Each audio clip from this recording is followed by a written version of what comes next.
This isn't your home anymore. That's what she said. Flat tone. No hesitation. She didn't even open the door all the way. Just enough to look at me through the crack. Like I was a stranger. Like I was someone she used to know, barely. I was standing there with grocery bags in my hands. Her favorite tea, the cookies she said reminded her of her childhood, and the pasta she mentioned this morning when she kissed me goodbye. I thought the lock was jammed. I tried the key again. Nothing. It turned, but didn't open. Like the house had rejected me. What do you mean? I asked. I don't want you coming in without my permission anymore. That hit harder than a slap. 8 years of marriage. One shared life. One shared home. And now my key didn't work. No fight. No warning. Just locked out. I stood there like an idiot. Still holding the bags. Still wearing the same button-up she once said made me look too serious in a cute way. Still thinking this was some kind of misunderstanding. Then she said it. We'll talk tomorrow. I just need space. Space. She needed space? I wasn't yelling. I hadn't cheated. I hadn't hit her. I hadn't even raised my voice in the last month. But now I was apparently some sort of intruder in my own damn home. That night, I slept on my buddy Eric's couch. I didn't say anything. Not a word. Just sat there staring at the ceiling, wondering what the hell just happened and when did she stop being my wife. I kept thinking about her face behind the door. Not scared. Not sad. Just distant. Empty. The signs were there. I just didn't want to see them. She'd been coming home later. New perfume. Laughing at texts she never explained. Always tired. Always just with the girls. Always putting her phone face down. I asked, is everything okay? She smiled half-heartedly. Just tired. And like a fool, I believed her. Because when you love someone, you don't assume the worst. You assume there's still an us. That they'll tell you if something's wrong. That you matter enough to be told the truth. But now I was the guy outside the door. No key. No explanation. No right to ask questions. I don't know what she plans to say tomorrow. But tonight, for the first time, I'm starting to think this isn't about space. It's about secrets. And I think I've been living with someone I don't know anymore. The next morning, I woke up on Eric's couch with a stiff neck and that dry, acidic feeling in my chest. The kind you get when your whole world is off its axis and your body doesn't know what to do with itself. I checked my phone. Nothing from her. It was 10:34 a.m. I stared at the screen like it might blink or ring or do something to make this all feel less real. Eventually, I texted her. Can we talk? 3 dots appeared, then disappeared. A few minutes later, she replied. Sure. Just don't be dramatic, okay? She met me at a small coffee place 5 blocks from the house. Not our usual place. Not the one with the weirdly good chai she loved. Just generic. Unfamiliar. Almost like she didn't want to be recognized with me. She was already sitting when I arrived. Hair done. Lipstick on. Her work bag beside her like she was going to a meeting. She didn't look tired. She didn't look stressed. She looked composed. I sat down. She didn't smile. Didn't reach out. Just sipped her coffee and said, I figured you'd be upset. I stared at her. You changed the locks. She shrugged. Shrugged. It was a boundary I needed to set. Things have been tense. Tense. I repeated, feeling something coil in my chest. You shut me out of our home. You didn't call. You didn't even tell me what was going on. Because I knew you'd react like this. She said it like I was the problem. Like being confused and heartbroken was some sort of overreaction. There's a kind of anger that doesn't yell. It doesn't even move. It just burns. Quietly. Slowly. It makes your hands go cold and your jaw clench until your teeth ache. I asked her, is there someone else? She didn't flinch. Didn't look away. Just blinked, set her cup down, and said, wow, you really went straight there, huh? I need to know. There isn't anyone else, she said, too fast. I just need space. I've been feeling suffocated. Suffocated. That word hung in the air like smoke. I haven't yelled at you. I haven't stopped you from doing anything. I've supported your job, your friends, everything. It's not about that, she said, shaking her head. You just don't get it. I don't feel like myself anymore. There it was. The beginning of the script. I need space. I feel suffocated. I don't know who I am right now. Lines pulled from every online breakup article and therapy blog. I wanted to believe her. God, I did. But something felt off. Mechanical. Rehearsed. Like this wasn't the first time she'd said these lines out loud. I asked, how long have you been feeling this way? She paused. I don't know. A while. A month? 2? 6? She shrugged again. I don't want to fight. That's not why I came. I leaned back in my chair, staring at the woman across from me. She looked like Anna, sounded like her, but something was missing. That sharpness in her eyes, that glint of humor, that spark that always made me feel like we were in on a private joke. Now she just looked blank. I deserve the truth, I said. She looked down into her coffee and mumbled, I just need time to figure things out. I left that coffee shop with more questions than answers. My wife, the woman who used to pull me out of my worst moods with a sarcastic smirk and a forehead kiss, now spoke to me like a polite stranger she barely tolerated. She said there was no one else. But the way she said it, too quick, too rehearsed, too neat.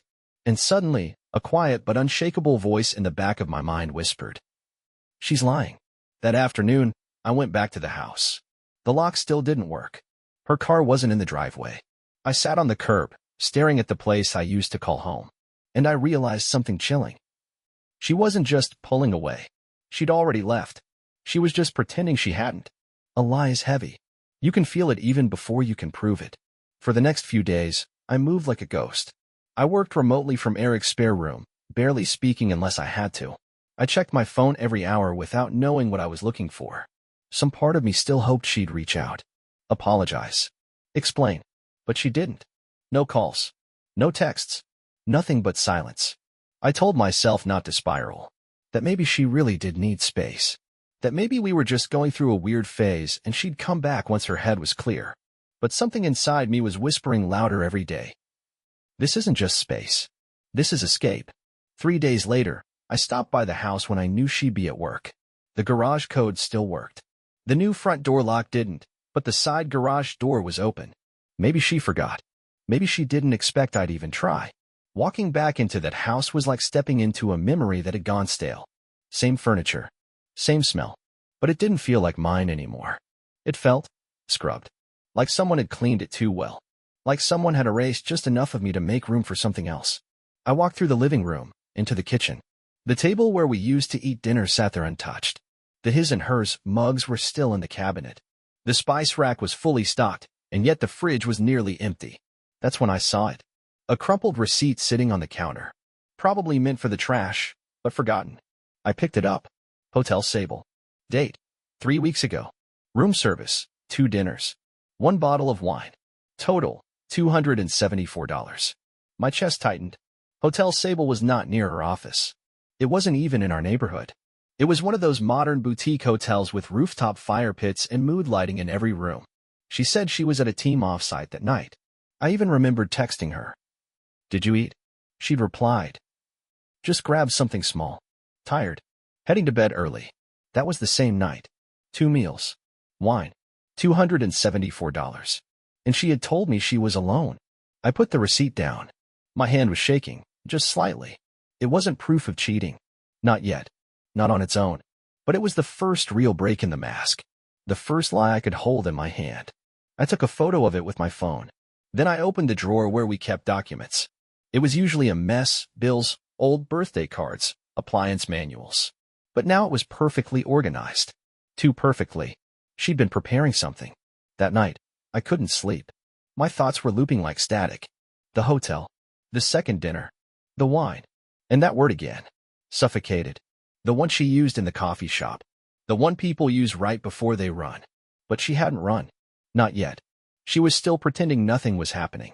Still smiling that half smile in her texts when she responded with things like, hope you're okay. Let's not make this ugly. Ugly. As if she wasn't the one unraveling everything quietly, piece by piece. The next morning, I looked up Hotel Sable's website. Stylish, sleek, expensive. I went to the reviews, scanned photos, checked room layouts. I don't know why I did it. Maybe part of me hoped I'd find a detail, something that would tell me this wasn't what it looked like. Instead, I found nothing, and everything. She hadn't just lied. She'd lied easily, effortlessly, which made me wonder, how many times has she done this? That afternoon, I sent her a message. Hey, can we talk today? In person. A full hour later, she responded. Not today. I'm drained. Maybe later this week. Drained. Like I was an inconvenience. Like I was asking for too much by wanting a straight answer. I looked at the photo of the receipt again. $274. I still remembered the sound of her voice that night, over the phone. So calm. So casual. She'd said, I'm just lying in bed. Gonna fall asleep early. I bet she said the same thing to him as she rolled over. That night, I told Eric. I showed him the receipt, told him about the locked door, the cold coffee shop conversation. He didn't say much. Just listened. His jaw tightened. Then he said the one thing I had been too afraid to say out loud. Dude, she's cheating on you. I didn't deny it. Because deep down, I already knew. I don't know why I went back. Maybe part of me hoped she'd be there, and we could finally talk like real people, like we used to, without the scripts, the dodging, the cold politeness. Maybe I wanted a fight, a scream, anything to prove we were still something, even if it was just broken pieces. But mostly, I couldn't let it go. The lie. The hotel. The look in her eyes when she said, "There's no one else." I needed more. I needed to know the truth, even if it crushed me. So I went back. She wasn't home. The side garage door was still unlocked. I stepped into the house like a thief in my own life. The silence inside wasn't peaceful, it was hollow. Like someone had taken the soul out of the space and left the shell behind. I didn't plan to snoop. I swear I didn't. I just wanted to find something that made sense. But the more I looked, the more obvious it became. She'd been cleaning her tracks. Drawers neat. Closets too tidy. Our shared laptop wiped of all save logins. I stood in our bedroom, staring at her dresser. One drawer was slightly open, just a crack. I walked over and pulled it. Tucked in the back corner, under a stack of old scarves she never wore, was a small, black phone. I froze. It wasn't her usual phone. It was a burner. No case. No lock screen. No wallpaper. Just black plastic and silence. I picked it up. My heart pounded so loud I could hear it in my ears. The screen lit up with one simple swipe. No passcode. There were only a handful of apps. No contacts saved. But the messages, they were all there. And they weren't to me. First text. Miss you already. Can't stop thinking about last night. Sent 3 days ago. Another. You looked amazing in that dress. I wanted to rip it off the second we got to the room. 2 weeks ago. And then the one that made my stomach drop. He doesn't suspect anything. I've got it under control. Sent to him. From her. About me. I sat down on the edge of the bed. The phone rested in my palm like a loaded weapon. My mouth went dry. My legs didn't feel real. There it was. Not a hunch. Not a hint. Proof. I scrolled. The messages went back months. Weekend getaways she'd called conferences. Nights she came home, exhausted from work. Mornings where she left early for yoga. Lies. Lies stacked on my face every day while I made coffee, while I folded laundry, while I kissed her goodnight. She said she felt suffocated. She said she needed space. She said she didn't know who she was anymore. Bullshasters tea. She knew exactly who she was. She was someone else, with someone else, while I was just the shadow of a life she had already left. I didn't throw the phone. I didn't scream. I took pictures. Screenshots. Messages. Timestamps. Everything. Then I put it right back where I found it. Closed the drawer. Took a breath. I wanted her to think she still had control. I wanted her to keep lying. Because now I was watching. Listening. And she didn't know I knew. On my way out, I passed our wedding photo. Us at the lake. Her in that pale blue dress. Me in a suit that didn't quite fit, grinning like a man who thought he'd won the lottery. I stared at that version of myself. So stupidly hopeful. So sure of her. I wanted to say something to him. Something like, "You have no idea who she really is. But you will." That night, I didn't sleep. I read every message again. Each one cut deeper. But I couldn't stop. They made plans. They had nicknames. They laughed about me. He's so predictable. Don't worry, babe. He won't figure it out. They had sex in my bed. The bed I bought. The one I built with my own hands when we first moved in. The mattress we picked out together. The sheets I folded last Sunday. I didn't tell Eric. Not yet. I didn't call her. Didn't confront. This wasn't about catching her anymore. This was about seeing it all, everything she thought she could hide, and deciding what kind of man I'd be now. Not a fool. Not a victim. But not her puppet anymore. I didn't confront her right away. I wanted to. God, I did. I wanted to throw the phone in front of her, scroll through the messages, point to each one like a lawyer delivering closing arguments. I wanted her to squirm, to beg, to see what it feels like when the floor disappears beneath you. But I didn't. I waited. Because something inside me said this ran deeper than I thought. And if she was going to lie to my face, again, I wanted to see how far she'd go. She finally asked to meet 2 days later. Same place as before. Same bland cafe with white walls and fake plants. But this time, I came in different. I wasn't confused. I wasn't hurt. I was observant. She smiled when she saw me. A soft, rehearsed smile, the kind people wear at funerals when they don't know what to say. "Hey," she said, brushing her hair behind her ear. "You look tired." I sat down without responding. She played with her sleeve for a second, then let out a sigh, the kind that signals, "I'm the mature one here." "I've been thinking a lot," she started. "And I don't know if I'm happy anymore." I stared at her. "Quiet. It's nothing you did," she continued. "I just feel like I've lost myself in this marriage. Like I'm performing all the time." I nodded slowly. Let her talk. Let her dig. "And I don't want to hurt you," she said, looking me in the eye. That was the moment I smiled. Just a little. Because she already had. Over. And over. And over again. I leaned forward, hands clasped. "Are you seeing someone?" She blinked. "No." "Are you sure?" Her voice didn't crack. Her expression didn't change. She even tilted her head a little, like I was being unreasonable. "Why would you even ask that?" I let silence do the heavy lifting. She fidgeted. "Because," I said finally, "your phone said otherwise." Her face froze. I didn't say which phone. I didn't have to. She knew. That half-second pause, the delay in her breath, that was the moment her world tilted. "You went through my stuff?" she snapped, her tone sharpening like a switchblade. "You lied to my face." She looked around the cafe like she wanted someone else to step in. Someone to save her from this conversation. This isn't the way to handle things. "No," I said. "But lying, sneaking around, and sleeping with someone in our bed apparently is." She folded her arms across her chest. "So you're spying on me now? Is that what we've become?" I let out a dry laugh. "Don't try to flip this. I didn't force you into anything. You chose this. And you've been choosing it for a while." She looked down at her coffee, lips pressed tight. "How long?" I asked. Silence. "How long have you been sleeping with him?" "It doesn't matter," she muttered. "It does to me. It's over." "No. We're over. He's just part of the debris." Then she said it. Quiet, like a throwaway line, except it landed like a bomb. "You don't know everything." I paused. My heart skipped once. "Then tell me." She hesitated. And then, with no shame, no apology, she said, "He's not the first." I felt something in me snap. Not rage. Not heartbreak. Just silence. Cold, deep, absolute silence. She kept talking. I barely heard it. Something about last year. A one-time mistake. Someone from work. And that one friend I always thought was too flirty at parties. I sat there, nodding slowly, as the woman I married rewrote our history into a series of edited footnotes and half-erased names. She had cheated before. More than once. And every time she came home, kissed me, laughed with me, she'd already buried the evidence. "Why didn't you just leave?" I asked, genuinely. "Because I still loved you," she said, her voice trembling now. I was lost. I made mistakes. Mistakes. Like she forgot that a mistake is something you make once. This wasn't that. This was a lifestyle. She reached across the table, maybe thinking I'd need comfort, or closure, or some damn sense of shared grief. I pulled my hands away. "We're done," I said. "I'll get a lawyer." "You don't have to do this." "You already did." I stood up, walked out, and didn't look back. Her voice didn't follow me. Neither did her excuses.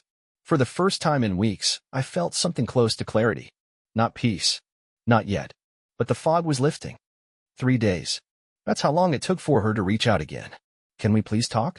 I didn't reply. Not because I didn't want to. Because there was nothing left to say. I'd seen the truth.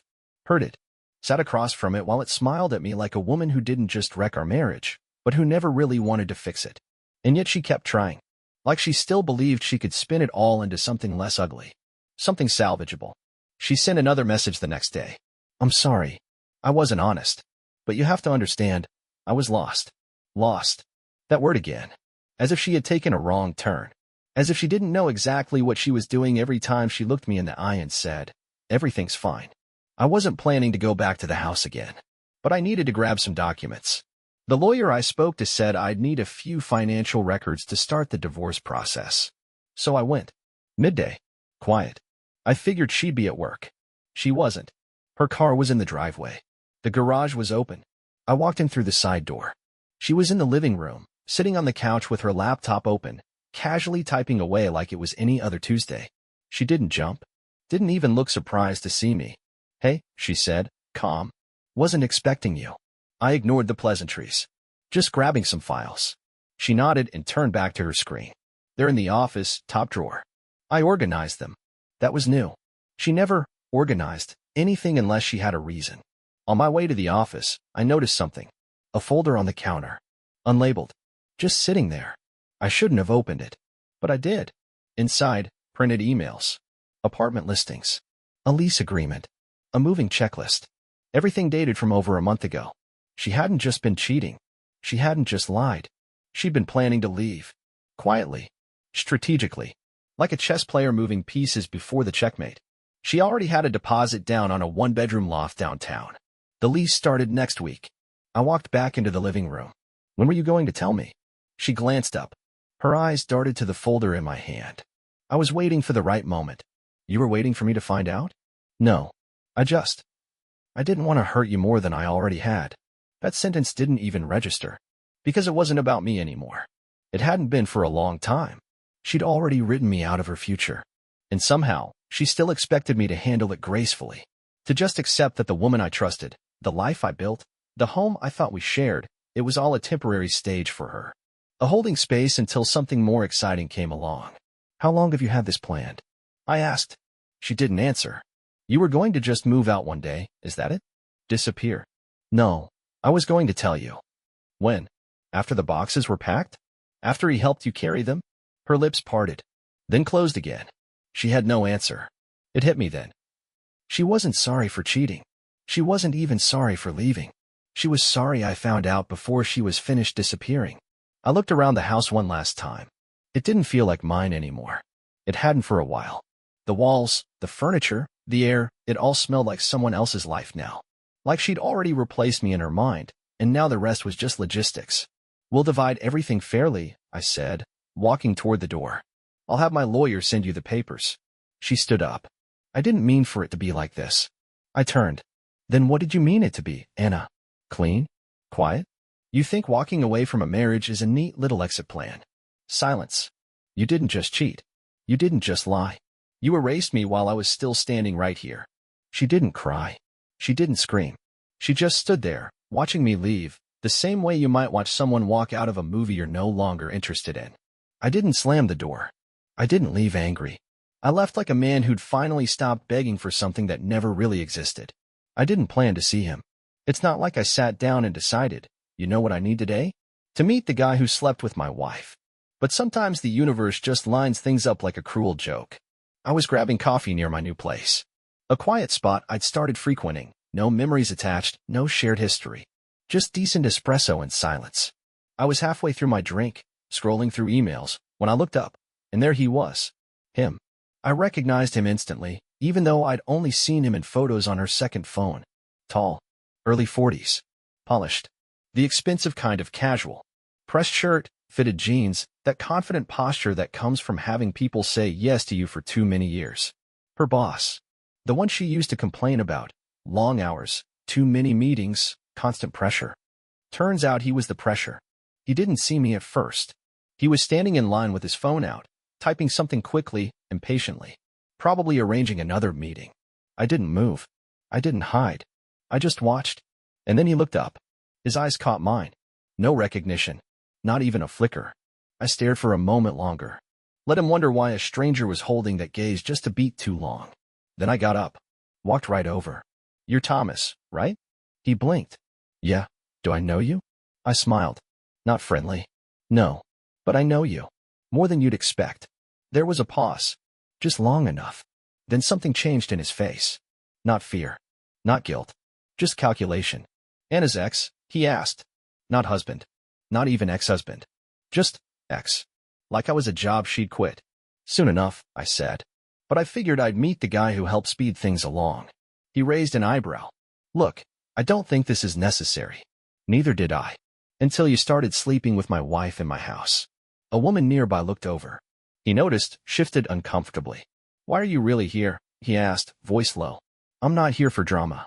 I just wanted to see it with my own eyes. What a man looks like when he helps destroy a marriage and doesn't even flinch. He looked down, then met my gaze again, steadier now. You and Anna were over before I came along. You just didn't know it yet. That one hit. because maybe it was true. But that didn't make it right. No, I said. We were struggling. She could have talked. Left. But instead, she lied. And you let her. He didn't respond. How's that working out, by the way? He gave me a look. What do you mean? Just wondering how long the magic lasts once the secret's out. I didn't need an answer. His silence told me everything. His confident posture shifted just slightly. The way his eyes scanned the room, avoiding mine now, said the rest. They weren't perfect. They weren't untouchable. They were unraveling already. Later that night, curiosity got the best of me. I checked her Instagram. She hadn't blocked me. Her latest story? A glass of wine. A city skyline. The caption, some things aren't as simple as they seem. The photo was dark. No people in it. But I recognized the view. It was from her new place. No sign of him. The next morning, I got an email from a mutual friend we hadn't spoken to in months. One of those, hey, just wanted to say I'm sorry to hear what happened messages. But in the middle of it, a line stood out. Honestly, no one was surprised. People have seen Anna and her boss together for over a year. Over a year. So all that time she was telling me she was burnt out, just stressed, needing space? She was with him. At work. At hotels. In my bed. You think you know betrayal. But it's not just the affair. It's the repetition. The way they look at you like you're crazy for asking. The way they smile while they lie to your face. The way they call you dramatic when your instincts scream the truth. She built a whole second life. She got help packing it up. He probably carried the boxes. And now that they've unpacked it, turns out it's not as golden as it looked from the outside. Let them have each other. They deserve the weight of what they built on a foundation of secrets. Grief is strange. It doesn't hit all at once like in the movies. It leaks in slowly. Creeps through cracks you didn't know were there. You think you're fine, and then one morning you're brushing your teeth and your chest caves in because the toothbrush holder still has her space in it. That's where I was. Not angry. Not broken. Just hollow. I moved into a small apartment on the north end of town. Nothing fancy. Bare walls, 2 quiet nights. But it was mine. No shared toothbrushes. No second phone chargers. No ghost in the sheets. She messaged a few times. Short, cold things. Hope you're doing okay. Let me know when you want to divide up the kitchen stuff. Can we please keep things civil? I didn't respond. Because I learned something. When someone can lie to your face for a year, sleep in your bed while texting someone else, and tell you you're overreacting when you find out, they don't get access to your peace anymore. Some nights, I still woke up in the middle of the night, unsure of where I was. I'd reach for the other side of the bed, empty. Not missing her. Just adjusting to absence. There's a difference. I started therapy. My therapist asked what I wanted from the sessions. I said, I want to feel real again. Because that's what she took from me. Not just the marriage, but my sense of reality. The hardest part wasn't that she cheated. It was that she made me question every memory we ever had. Did she mean that laugh? That kiss on my birthday? That night she cried in the kitchen and said I was the only person who ever made her feel safe? Was that real? Or was I just a placeholder between secrets? One night, I pulled up our old wedding photos. I hadn't looked at them since everything fell apart.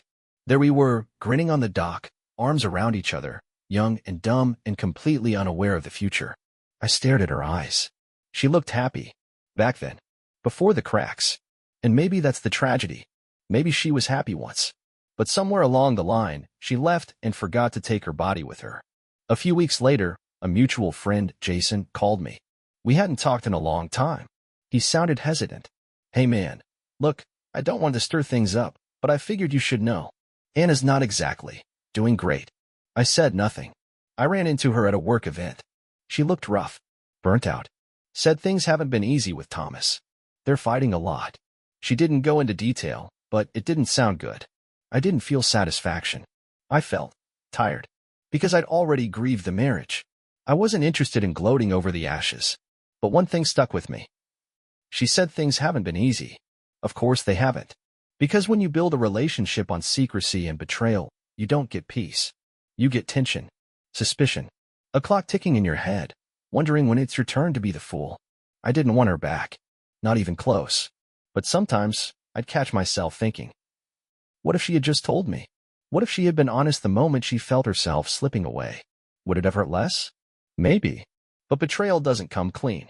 It always shows up in disguise, smiling, warm, familiar, until it guts you when your guard is down.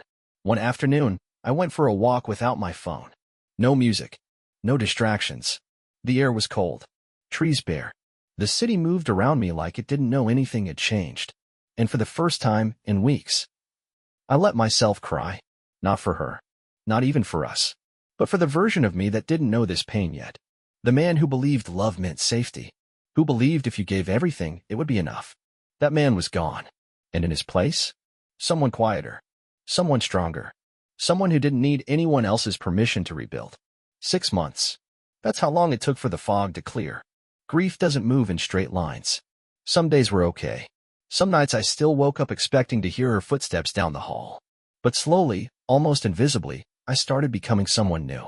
Not just the man who was cheated on. Not just the ex-husband. But someone else. Someone whole. I took a job offer I'd been sitting on for years, one that required me to move cities. The pay was better. The environment was sharper. It felt like stepping into a life that had been waiting for me all along, just behind a wall I never thought to climb. I got a new apartment. High ceilings. Bare walls. Clean. No photos of us. No memories in the furniture. Just space. Real space. Not the kind she asked for as an excuse. The kind that actually heals. I worked harder than I ever had. Late nights. Strategy meetings. I started leading projects, mentoring younger guys. I felt useful again. Not for someone else's comfort. For my own growth. People started noticing. 2 months in, I got promoted. 3 months in, I got invited to speak at a conference. Then came the offer. A startup wanted me in as a partner. Equity. Autonomy. Direction. My name on the masthead. I said yes. One morning, I stood in the mirror, buttoning a new dress shirt, and realized I had everything I once thought I needed her to validate in me. Now I didn't need her. Not to approve me. Not to define me. Not even to remember me. And that's when she came back. It started with a message. Hey, how have you been? No context. No apology. Just a window cracked open. Testing the air. I didn't answer. A week later. I heard you moved. Congratulations on the promotion. How she knew? I didn't care. Then, 3 days later. I missed talking to you. That one sat in my inbox like a ghost. I stared at it for a minute, then archived it without replying. But it wasn't over. One Friday afternoon, after a meeting, I walked out of the building and saw her. Anna, standing near the curb, waiting. Same eyes, same posture, but different energy. Like someone who doesn't know whether they're welcome or about to be told they never were. Hi, she said softly. I stood still, calm. How did you know I worked here? Jason, she admitted. I asked. Of course she did. You look good, she said. Thanks. I'm sorry to just show up. I've been thinking about a lot. I didn't speak. It hasn't been easy, she added.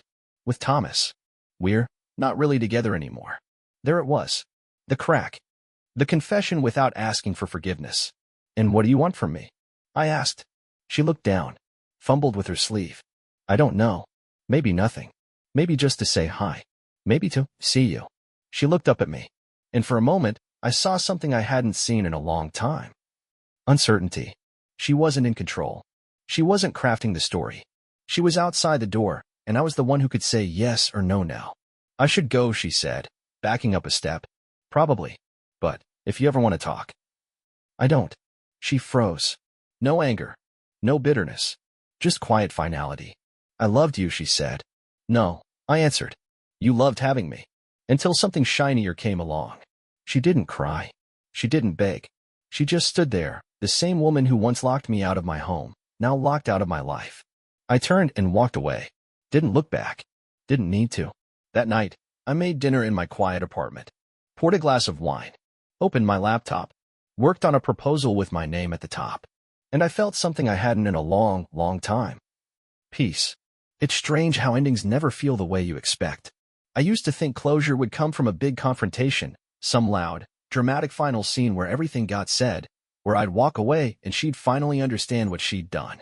But the truth is, I never got that scene. And I didn't need it. Because what I got was better. I got silence. I got distance. I got the space to rebuild something stronger myself. 6 months after I told her no, I saw her again. Completely by chance. I was walking through a bookstore, killing time before a meeting. And there she was, standing in the fiction aisle. She didn't see me right away. She was thumbing through the pages of a paperback, her face soft with some private thought. I almost turned around, but she looked up and froze. Wow, she said. You look different. Yeah, I replied. I am. She stepped closer. Not too close. I didn't think I'd run into you again. I didn't either. There was a long pause. How have you been? She asked. Good. Another pause. She nodded, fidgeted with the book in her hands. I heard you're doing really well. I smiled. I am. I didn't ask about her, because I didn't need to know. Not because I didn't care. I just had moved past the version of myself that needed updates on someone who used to love me like I was permanent. Do you ever think about us? She asked quietly. I paused, then said, sometimes. Not in the way you think. What do you mean? I don't miss what we were. I miss who I was before I had to unlearn you. Her eyes dropped. She nodded slowly, but didn't reply. The air between us felt different. I used to feel small around her, always trying to be enough. Always one step behind her moods, her expectations, her disappointments. But now, I stood taller, straighter, lighter. She opened her mouth, like she wanted to say something more. Maybe an apology. Maybe a rewrite. But I shook my head gently. We don't need to do this. She looked surprised. Do what? Make it poetic. Make it some sad, beautiful ending. I stepped back, just enough. We already had the ending. Now I have my beginning. I walked out of the store into a warm breeze. It was late afternoon. The city glowed gold in the light. And for the first time since this whole thing began, I felt finished. Not broken. Not bitter. Just done. I got in my car, drove home. To my home. The space I built on honesty, on solitude, on effort no one else could take credit for. I opened the windows, let the light in, played my music, made my own dinner. And somewhere in the quiet, I realized something. She didn't just lose me. She lost the version of me she never even tried to understand. The version that would have walked through fire if she'd just told the truth. But she chose a lie. And now I live without her. Better.